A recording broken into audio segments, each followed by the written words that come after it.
भाजपा सरकार आई है केंद्र में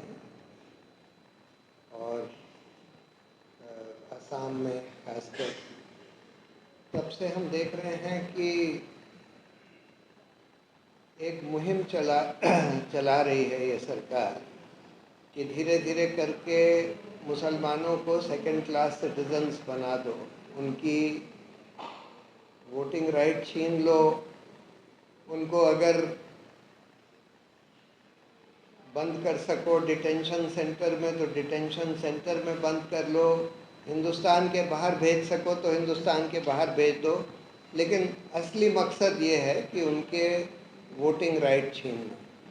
जो अभी एक्सरसाइज बिहार में इन्होंने शुरू करी है, वो कह रहे हैं कि पूरे देश में करेंगे स्पेशल इंटेंसिव रिवीजन, और वो इतनी आर्बिट्ररी एक्सरसाइज है। वो कहते हैं कि आप लोग सब फॉर्म भरिए,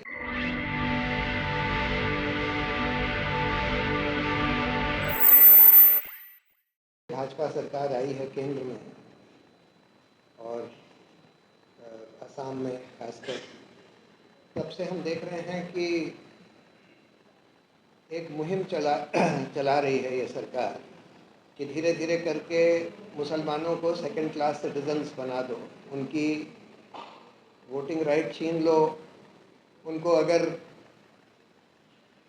बंद कर सको डिटेंशन सेंटर में तो डिटेंशन सेंटर में बंद कर लो, हिंदुस्तान के बाहर भेज सको तो हिंदुस्तान के बाहर भेज दो। लेकिन असली मकसद ये है कि उनके वोटिंग राइट छीनना।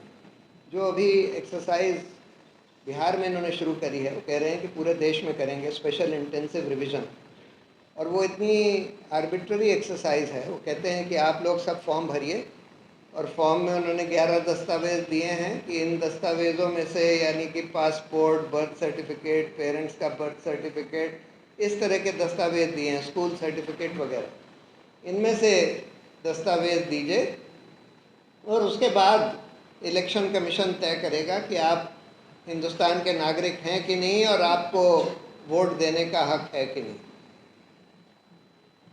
और आसाम में जो ये लोग अब कर रहे हैं, जो आप लोग देख रहे हैं, झेल रहे हैं, असम का एक तो मुख्यमंत्री जो है वो तो कोई कानून की बात मानता ही नहीं, और दुख की बात ये है कि वो जो अपनी मनमानी गुंडागर्दी करता है तो उसको रोकने के लिए जो हमारी न्यायपालिका है वो नहीं खड़ी हो रही।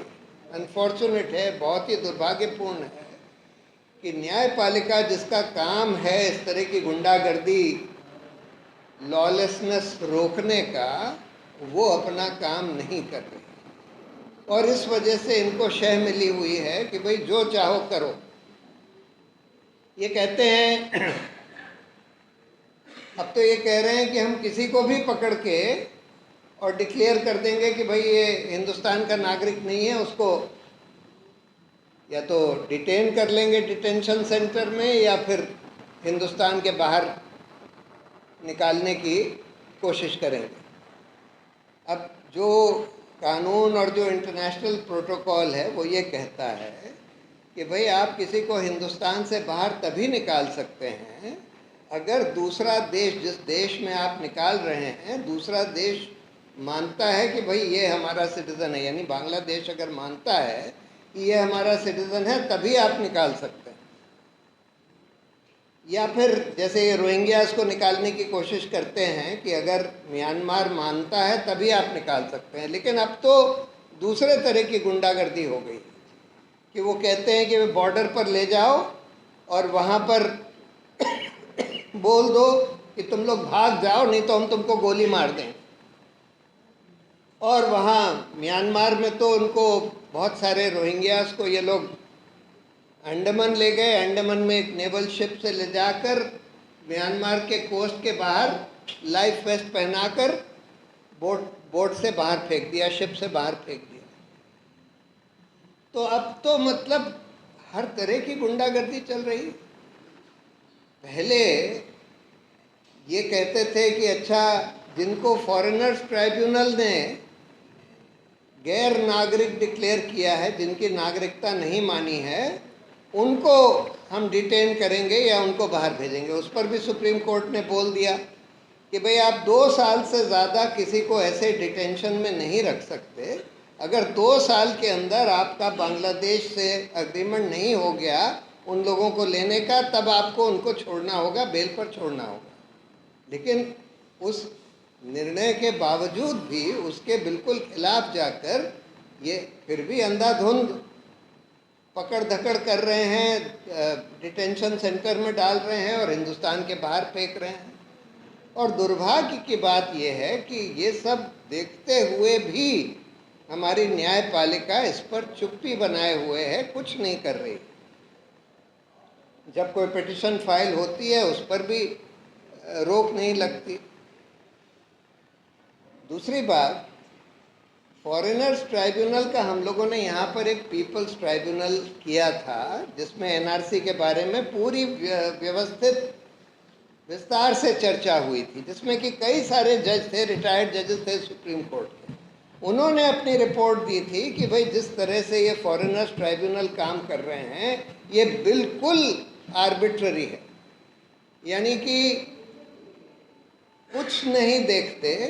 कई बार तो लोगों को नोटिस भी नहीं मिलता और एक्स पार्टी ऑर्डर पास कर दिए जाते हैं बगैर सुनवाई करे कि भाई ये फॉरेनर है। जो लोगों को वहाँ फॉरेनर्स ट्राइब्यूनल में बनाया गया है उन लोगों को ये कह दिया गया है कि तुम जितने लोगों को फॉरेनर डिक्लेयर करोगे तभी तुमको एक्सटेंशन मिलेगा। अगर ज़्यादा से ज़्यादा लोगों को फॉरेनर डिक्लेयर करोगे तभी तुमको एक्सटेंशन मिलेगा, नहीं तो तुमको एक्सटेंशन नहीं मिलेगा। ये जो रोहिंग्यास को बाहर भेजने की जो बात चल रही है, देखिए ये लोग तो रेफ्यूजीज़ हैं।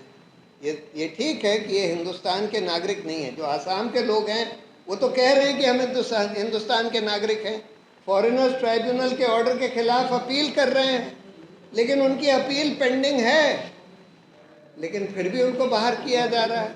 और उसको तो छोड़ दीजिए, जिनको फॉरेनर्स ट्राइब्यूनल ने नहीं भी डिक्लेयर किया है कि ये फॉरेनर है, किसी को भी पकड़ के, जिसका मन आता है उसको पकड़ के, खासकर अगर वो मुस्लिम है तो उसको पकड़ के कहते हैं कि भाई तुमको हम डिटेन कर देंगे, तुम हमारे ख्याल से तुम फॉरेनर हो और तुमको हम फिर बाहर भेज देंगे। तो बिल्कुल गुंडागर्दी चल रही है। और इस गुंडागर्दी को, और जहाँ तक रोहिंग्या की बात है उसमें तो कानून ये कहता है कि जो रेफ्यूजी हैं, चाहे हिंदुस्तान ने रेफ्यूजी ट्रीटी नहीं साइन करी है लेकिन बहुत सारी और ट्रीटीज जो हिंदुस्तान ने दस्तखत करी हैं, convention against genocide, convention for child rights, इतनी सारी ट्रीटीज़ हैं। और अगर आप उनको म्यांमार भेजते हैं जहां उनका बिल्कुल नरसंहार चल रहा है तो बिल्कुल उन सारी ट्रीटीज़ का वायलेशन है, लेकिन उसको सब नज़रअंदाज करके ये सब किया जा रहा है। और सुप्रीम कोर्ट और हाई कोर्ट वगैरह उस पर बिल्कुल चुप्पी साधे हुए हैं, ये सब चलने दे रहे हैं, होने दे रहे हैं। तो इसका एक ही इलाज है, देखिए जनता को बिल्कुल बड़े लार्ज स्केल पर खड़ा होकर प्रोटेस्ट करना पड़ेगा। और जो लोग डायरेक्टली अफेक्टेड हैं उनको तो सबसे पहले खड़ा होना पड़ेगा, लेकिन जो लोग अभी डायरेक्टली अफेक्टेड नहीं भी हैं उनको ये समझना पड़ेगा कि आगे चल के वो भी अफेक्ट होंगे।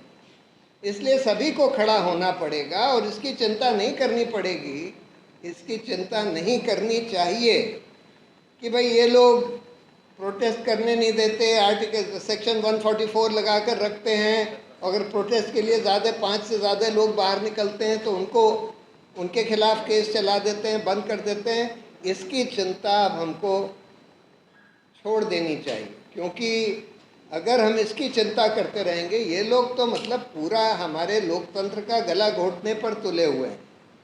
तो इसलिए हमको तो पीसफुल तरीके से, बिल्कुल अहिंसक तरीके से, लेकिन प्रोटेस्ट करना पड़ेगा, बाहर निकलना पड़ेगा, संगठित होकर बाहर निकलना पड़ेगा। जब न्यायपालिका को भी ये दिखता है कि लोग संगठित होकर बड़े संख्या में बाहर निकल रहे हैं, प्रोटेस्ट कर रहे हैं, जैसे बिहार के खिलाफ प्रोटेस्ट हो रहे हैं, बिहार में जो ये SIR चल रहा है उसके खिलाफ प्रोटेस्ट हो रहे हैं, तो हम देख रहे हैं कि हमारी सुप्रीम कोर्ट भी थोड़ा उस पर रिस्पॉन्सिव है। कोर्ट भी तब रिस्पॉन्ड करता है कई बार जब उनको दिखता है कि भाई जनता बड़े संख्या में बाहर इसके खिलाफ निकल रही है, लार्ज स्केल पब्लिक प्रोटेस्ट हो रहा है। और सरकार भी कई बार कभी कभी, ये तो खैर ऐसी सरकार है जो पब्लिक ओपिनियन वगैरह के बारे में कोई परवाह नहीं करती, क्योंकि इनको अब ये लग रहा है कि अब हम ऐसे चुनाव नहीं जीत सकते, तो फिर लोगों के धड़ाधड़, बिहार में तो कह रहे हैं कि हम 76 लाख लोगों के नाम जो हैं वोटर्स लिस्ट से हटा देंगे और छांट छांट के हटाएंगे। जहां इनको दिख रहा है कि मुसलमान हैं, जिन बूथ्स पे बहुत ज़्यादा मुसलमान हैं, वहाँ से नाम हटाएंगे और ये कहकर हटाएंगे कि भाई ये तो इतनी सारी रिपोर्ट्स आ गई हैं कि फॉर्म्स भरने का तो टाइम ही नहीं है, फॉर्म्स दिए भी नहीं गए हैं। फॉर्म्स जो हैं बीएलओ के दफ्तर में रखकर नाम बस लिखकर उसमें कुछ भी भर दिया जा रहा है और कह दिया जा रहा है कि भाई इतने सारे फॉर्म्स आ गए।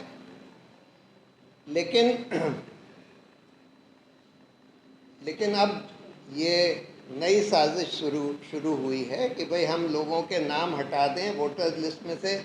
महाराष्ट्र में तो नाम ऐड कर दिए थे, इनके बहुत सारे फर्जी वोटर्स हैं जो फ्लोटिंग वोटर्स हैं। जब महाराष्ट्र में इलेक्शन होता है तो महाराष्ट्र में उनको एनरोल कर दिया जाता है, हरियाणा में इलेक्शन होता है तो हरियाणा में कर दिया जाता है, कहीं और होता है तो कहीं और कर दिया जाता है। तो दो तरीके से ये लोग ईवीएम में छेड़छाड़ कर रहे हैं या नहीं कर रहे हैं इसका भी ठीक पता नहीं है। लेकिन अगर नहीं भी कर रहे हैं तो ये दोनों तरीके इन्होंने अख्तियार करे हैं कि फर्जी वोटरों के अपने लोगों के नाम डाल दो, और दूसरा कि जो मुसलमान और इस तरह के लोग हैं जो बीजेपी को ट्रेडिशनली वोट नहीं देते, उनके नाम हटा दो। तो ये सब जो गुंडागर्दी चल रही है देश में, इसके खिलाफ हम लोगों को संगठित होकर बड़ी संख्या में बाहर निकलना पड़ेगा, घरों से निकलना पड़ेगा, प्रोटेस्ट करना पड़ेगा। अदरवाइज ना तो न्यायपालिका हमको बचा पाएगी, ना बचाएगी, ना और कोई चीज़ हमको बचाएगी। हमको एक ही तरीका है कि पब्लिक प्रोटेस्ट इतने बड़े संख्या में हो जाएं, पीसफुल हों, अहिंसक हों, लेकिन हों, और लोग घर से बाहर निकलें, तब जाकर शायद हम लोग इसको रोक सकते हैं। तो यही मैं कहना चाहता था। बहुत बहुत धन्यवाद।